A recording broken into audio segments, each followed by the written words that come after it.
Thanks for joining us here on Indivisible. I'm your host, John Stubbins, and we are thrilled to have you with us tonight. This is the show we put God, family, and country first, and we will always tell you the truth because that's what matters. I want to get into our coffee line real quick under the website, johnstubbins.com, which is our website. You can order any one of our delicious 3 blends, which are amazing for all you coffee snobs out there. Make sure that you get a bag. We'll send it right to your front door. You don't have to do anything except receive it, put it in your coffee maker, and make it. I think you're going to find that it's delicious. And stop ordering from Starbucks. Stop getting your coffee from, the local grocery mart. Help us. We're 100% veteran owned and ran. And we are very proud of this coffee line. So make sure that you get that. I think that you're going to find it's really, really good. And I drink it all the time now. And it's all that I drink. So feels good because I don't have to go looking for anybody else's coffee. I can get my own and our own blends, and are sent right to my door. So makes it nice. But you be the judge for yourself. I hope you're having a great new year, 2025. We're already into it, and we got a lot going on. So we're going to have an amazing guest today, our friend Pat Curry, who won House District 56 down in Texas. He's going to be our guest, and we'll be right back with him after this commercial break. Well, my name is Larry Elder. I'm a co-founder, investor, member of the board of directors, and customer of Old Glory Bank. I'm involved in Old Glory Bank because I believe Old Glory Bank stands for fairness, stands for the willingness to accept other people who have different points of view. We become a country that's been divided between people, in my opinion, who are patriots, who believe in the values of America, and who believe that you ought not be punished for your political views. This is how our country has now evolved. Those who believe that you are wrong versus those who believe you're not just wrong, but you're evil. This is ridiculous. And people have taken sides. And if you are perceived as somebody who is on the wrong side of the political aisle, your bank may punish you. And all too often, banks now have decided to take a stance and are punishing their customers or potential customers because of those customers' views. So people that I believe think that people ought not be punished for their views are to be the people who patronize Old Glory Bank. What you're doing is saying to Old Glory Bank, I applaud the fact that you have not taken a stance. I applaud the fact that you're not canceling people just because of their views. And I applaud the fact that you're providing an alternative to those who have been canceled and who don't like the fact that some banks are canceling other people. This is about the very principles that made America great. And we're back. I want to welcome onto the show my friend Pat Curry. Congratulations again on your huge win down in Texas, brother. How you doing? Good. Thank you. I appreciate that. It was hard fought, a lot of work, a whole lot of work, and then the work began. So November, it actually began right after the primary, but November 6th, we were off and running pretty hard. Got sworn in November 18th, and we'll get sworn in again next week on Tuesday. Yeah, well, you got your hands full. You got a lot coming up. I know that from talking to my friend Ken Paxton and Sid Miller and a bunch of you guys down there that I'm friends with, I know there's a lot on the table. I know Ken's on the road right now every day dealing with stuff specifically for Texas and the border and the House, getting the new speaker in line, all of that. So I know that you guys have your hands full, and we just got to hope that the new speaker is not the old speaker, right? Right. So let's, by the way, we're going to be scrolling Pat's information at the bottom of the screen so that you can see Pat's website, social media. You can get in contact with him. You can reach out to him, get involved, especially if you're in that district, 56, down in Waco. I know Pat would love to hear from you. So make sure that you do that. Get in contact with Pat. Let him know that you saw it through our show. I'm sure Pat will give you a shout out and some love down there in Waco. So Pat, look, I know we got a lot to cover today. Let's get right to it. I know that one of the biggest things on your agenda list is getting reimbursed on the border expenditures. I want to let you have at it for a minute and go ahead and talk about that, why that's so important. Well, so it kind of ties to the whole border policy in the first place, right? Texas took the lead, spent our money. I believe we're probably in it right now for close to $18 billion. And we're, obviously we would like for the country to reimburse us. They denied us the money. They denied us the ability to, so we just, the state funded it and paid our own way. And so getting that $18 billion back would be great. Also, it's part of the overall border policy and discussion within the House and the state of Texas and the legislature and the governor is to reinforce our laws and fix some of the border laws that we have and establish our border security processes and procedures to be able to continue no matter what regime comes into Washington. And we now have the regime in Washington. The Trump administration will be very supportive of this, as will the House and Senate, I think. And now's the time to fix it permanently so that we can protect at least our 1,254 miles of the southern border. And so it's certainly a high priority. And my personal involvement, I own a ranch on the border. I was at the border last week. I'm at the border a lot. And so it certainly has gotten a tremendous amount better, but it's not anywhere near where it needs to be. I was actually with Sid Miller last night. We were with Tom Homan, the new border czar. And wow, I mean, I've been with him several times. Love that guy. And he is just a no BS, straight up. We got to fix this, and we're going to fix it permanently, and we're not going to let this happen again. We're going to keep the criminals out, and we're going to do the right thing.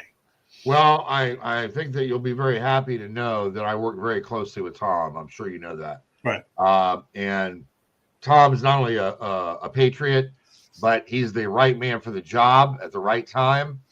And we're going to be working with Tom, not only with the Mexican government and getting things set up to deal with the cartels, but also the drones, dealing with our security on that border. So I'm heavily involved in that, and I make no apologies for that because it has to be done. And if, today it's Texas, tomorrow it's Arizona, New Mexico, etc., it's got to be done. And everybody knows it, and we're going to get the job done unapologetically. Mm-hmm. Unapologetically, because enough is enough. And like you said, you're nearing what, $18 billion in expenditures down that border that Texas has had to basically deal with on their own, and the state taxpayers. I mean, that's ridiculous. Just ridiculous. Go ahead. I'm sorry. No, you're right. And the fact is that we're going to put more into it this year. The budget. Oh, yeah. And we're beefing up from our standpoint. And as you well know, our border czar is Mike Banks, and he's awesome. And he's going to work directly with Rodney Scott and with CBP, and he's going to work directly with Tom Homan, and has for years. He worked with those guys at Border Patrol for over 20 years. Yeah, I know Rodney, and I'm working with Rodney right now, and Rodney's awesome. That's great. Victor Avila, Jason Jones, yep. Senior border correspondent for Newsmax. We work with all those guys, and this problem, it has to be dealt with, because we're starting to see things pop up even outside of Texas, by the way. Oh yeah. And you can foresee there's going to be some events coming up that are not good for the United States. They might be mini 9/11s or maybe something bigger than a 9/11, but all those gotaways, they didn't get away for no reason. And they're not here for, assimilation, as you know. Right. They weren't processed. So, we're talking probably of at least a million. 2.2 as of last night. I mean, that's an estimation that nobody can really put a stamp on, right, because nobody saw them. Or if they did see them, they weren't reported. They weren't processed like the other 20 million. Right. Right? Correct. So who knows exactly how many there totally are, but whatever it is, the number's too great. And these aren't just cartels. These are also people from the Middle East. Right. And they're not here to assimilate. You know that. Yeah, not just the Middle East. I mean, they're Africa. They're from all over the world. Yeah, but I mean, I'm saying specifically, there's a Muslim problem as well that's going on around the world. Look at UK, Germany, France. I mean, Islamic Jihad has a sole purpose, and specifically stealth jihad has a sole purpose of infiltrating the said country, whatever country it is, and destroying it from within. Mm-hmm. It's stated in their charter. So we know that. Better believe what they say. Yeah. Because they're doing it. I agree. So that's a priority, obviously.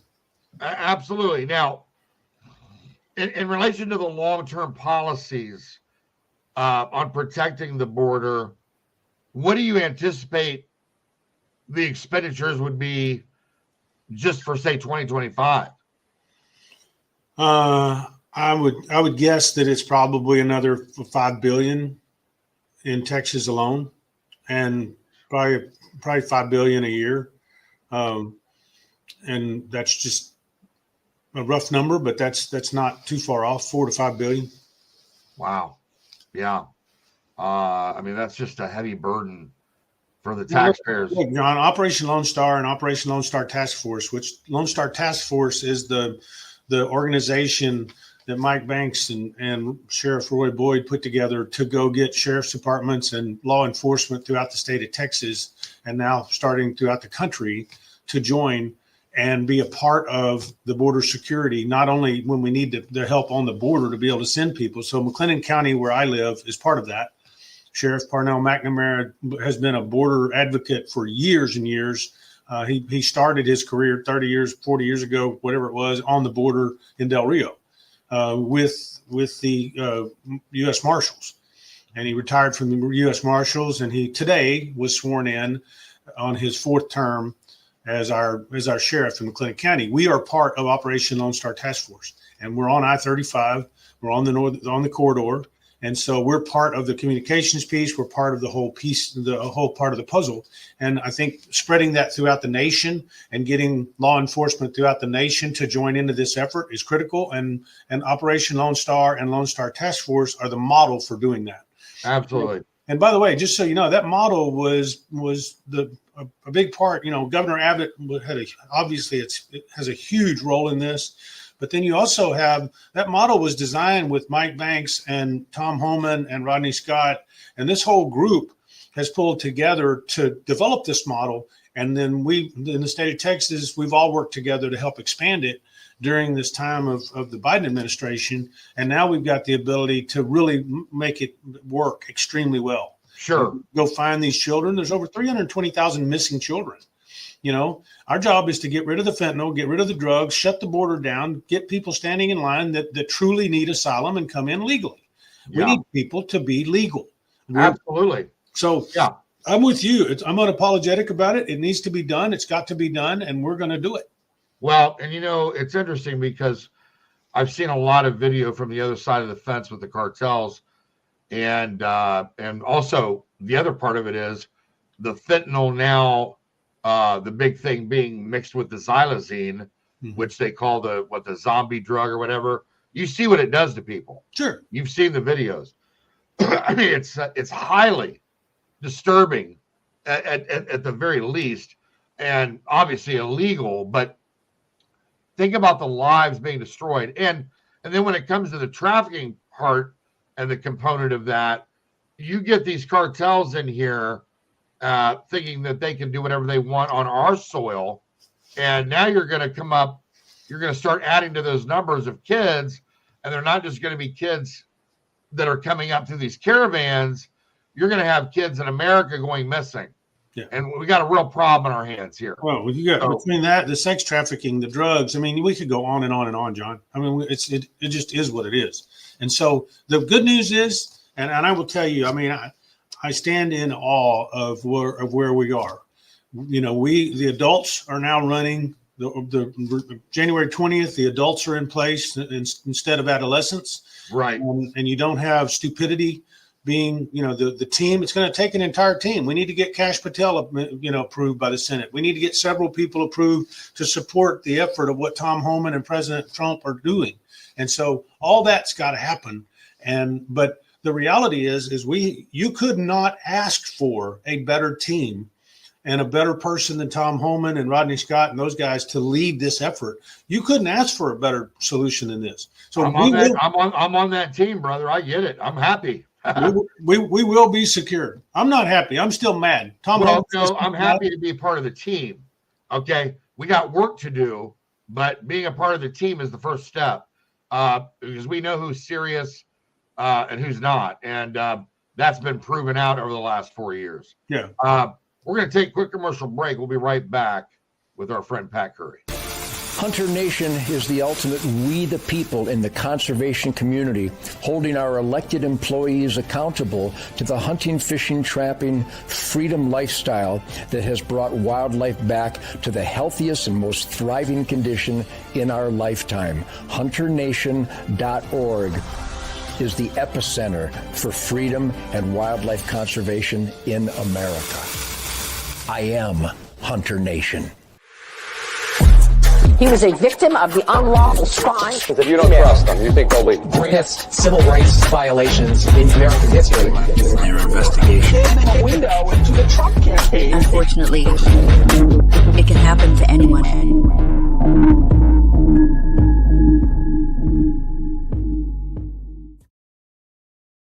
And we're back with our friend Pat Curry. Pat, let's move on because we got more to cover. I know one of the other things that's kind of on your priority list, and it should be on everybody's list because I know it's on my list up here in Ohio, is property taxes. So have at it, brother. So we have, as you probably know that we do not have a income tax in Texas. There's no state income tax. And so consequently, part of a lot of our bills are paid through property taxes. And so the amount of money that is being spent by people has exponentially increased. Inflation and everything, everything dealing with the inflationary times that we've been through because of the Biden administration, which is well over 20%, 25% inflation just during this regime. It's worse. I don't know how you could say it's worse than the border, but it's worse than the border problem. And so as a result, we're spending money like crazy and our people are being taxed to death. Right. And so the state of Texas did a record, a worldwide record from our understanding, $18 billion tax rebate last year, where they increased the for anybody that owned a home, they increased the cutoff for your homestead exemption to $100,000. So the first $100,000 of your home, it went from 40 to 60 to 100,000. The goal this session is to pass another 100,000, and which would be about $20 billion. We're estimating that we have a 22 to $23 billion surplus. We should get a report. I may just have gotten it actually from the comptroller on my house email, but we should have over $20 billion in excess funds that we can rebate back to the people of the state of Texas. Again, this term, we go in bienniums here. So we're only in session every 2 years. So our budgets are 2-year budgets. And so, hopefully we can make a dent in it with them. And then we got to work at the local level to cut these property taxes and cut people's valuations being risen. I mean, look, we got to cut the amount of debt that's being issued, and we've got to cut the fat out of these governments. We are fat, dumb, and unhappy. I mean, it's horrible. Yeah. And everybody feels it. And it creates another monster in inflation because it's very difficult. There's no real good way to get any kind of a tax break to people that are renting. It's just not a good way. You got thousands and thousands of people that own homes that they rent out. That you have these big conglomerates that own apartments and so on and so forth. And so rent is way through the roof. And that's a problem because those are our employees. Those are our friends and neighbors and employees. And so now as businesses, we're having to pay them a fortune to be able to get them to survive and maintain the rent that they're being charged in the homes that they can't afford to own. Workforce housing is a major issue. And all those tie back into, okay, we've got to deal with property taxes, we've got to deal with workforce housing, and we've got to deal with all these jobs that we create in Texas and help our people. So we are on that. I assure you that it is a high priority for the governor, the lieutenant governor, and the legislature. And I promise you, we will be all over it this session. Well, I, to be honest with you, there comes a point where you've, like you said, maxed out. And we really don't have another choice. No, it's got to happen. How about, I know school choice is another of your top priorities. Yes. Let's talk about that, because that's something that everybody can kind of understand. No differential, I guess, regardless of where you are in the country, we all deal with this, with this issue. So what's it like in Texas? Explain that to the folks. Well, there are 26 new Republicans in the state of Texas in the House, and a big part of that number were people that the governor and others put up candidates to run people against, who had voted against school choice.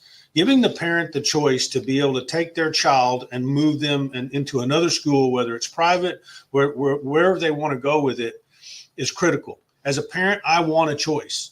Luckily I was able to go to college, but I got to choose where I went to college. I didn't have to be forced to go to college in the zip code in which I was born. And so that's the problem with a lot of children, especially these larger school districts. I mean, we have some great school districts in McLennan County and HD 56. In Central Texas, Waco area, we have some really good school districts. But the fact is that just because this school is sitting here and you're born in that zip code, you shouldn't be forced to go there.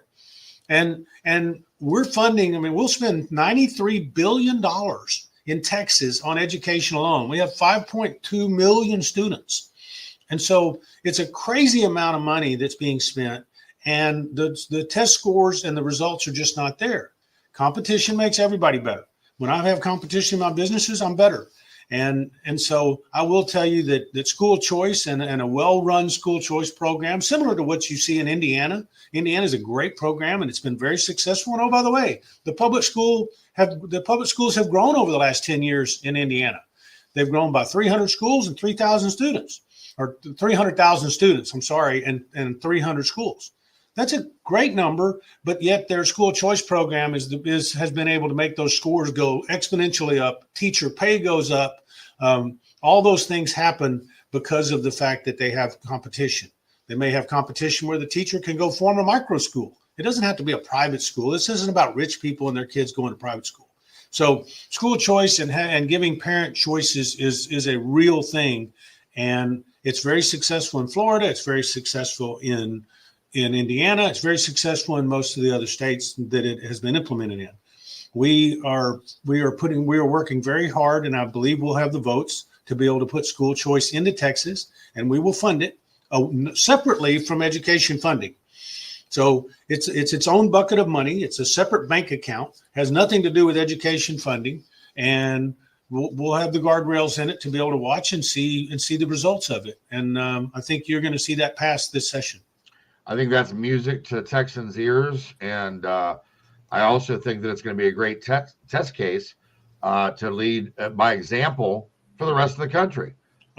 Because even with school choice, you can always refine your policy on that, right, and make it better. Right. So I think it's great, and kudos to you for leading the charge on that, Pat. Kudos to Governor Abbott. Let me tell you, Governor Abbott went out on a limb. He put his neck out. So did the lieutenant governor. They put their neck out and said, you know what? This is real. We know what we're talking about. And they did everything they could to convince some of these legislators. The legislators said that they voted against it. They were told, if you vote against it, then we're going to come run against you. And they did. And I will tell you, it worked. And so they won all but one or two seats that they went after. And I'm talking about some established legislators, and I know a lot of people in the legislature were sad to see them go, but they made a mistake. And the fact of the matter is it wasn't just one mistake; it was a series of mistakes, and they had plenty of opportunity to fix that, and they didn't. And they did not. That's it. And so, you know what? If you got the power, use it. And That's right. That's unapologetically. Right. Lastly, let's talk about abortion drugs. Okay. I know that abortion drugs, making them, you came up with the HB 1339. Correct. And this makes them class 2, right? Yeah. So it would basically make it illegal for you to possess mifepristone or misoprostol in Texas unless you had a prescription from a doctor to do so. It also makes them a class 2 drug where they have to be locked up, so you can't get your hands on them immediately. You can get on them immediately, but you have to be a doctor that prescribes them to be able to get them immediately. 70% of abortions today are those drugs. More importantly, they're harmful if they're misused and not under the guidance of a doctor or professional that really knows how to use them. They are very harmful to the health of women. And that could go to New Mexico or other states and get them prescribed, and they overtake them, and it causes serious bleeding issues and kills. It absolutely kills them. It could, and so it's important to put some guardrails on that and be able to say, you know what, they're both good drugs. They just don't. This is not the morning after pill either, by the way. These are the abortion drugs that the federal government under the Biden administration allows you to go online and lie about your name, your age, and everything about yourself, even your address, and get them shipped to you and with a one-page instruction. And that's got to stop. We can't do it. Yeah. And so what's important about this is to put guardrails around it to say, hey, let the right people prescribe it for the right reasons, and we're not trying to control that situation, but we can't keep letting it get out of hand. We're following a Louisiana law that Representative Presley actually put out, and it passed in Louisiana, and they signed it into law. They're going to have to fix it a little bit because they didn't require an in-person doctor visit. So basically, just so you know, I pretty well stole that law, and then I added to it that it requires an in-person visit to the doctor in order to get the prescription. And by the way, we will have a record of the doctors that sign off on these drugs, just like you do with opioids. And we will know if this doctor's overprescribing them for whatever reason, because we know what percentage of the women actually need them. And so it's just accountability, which we need more of, accountability and transparency. Absolutely, brother. Absolutely. And we're going to get it. Thanks for joining us today. Thank you. Great update.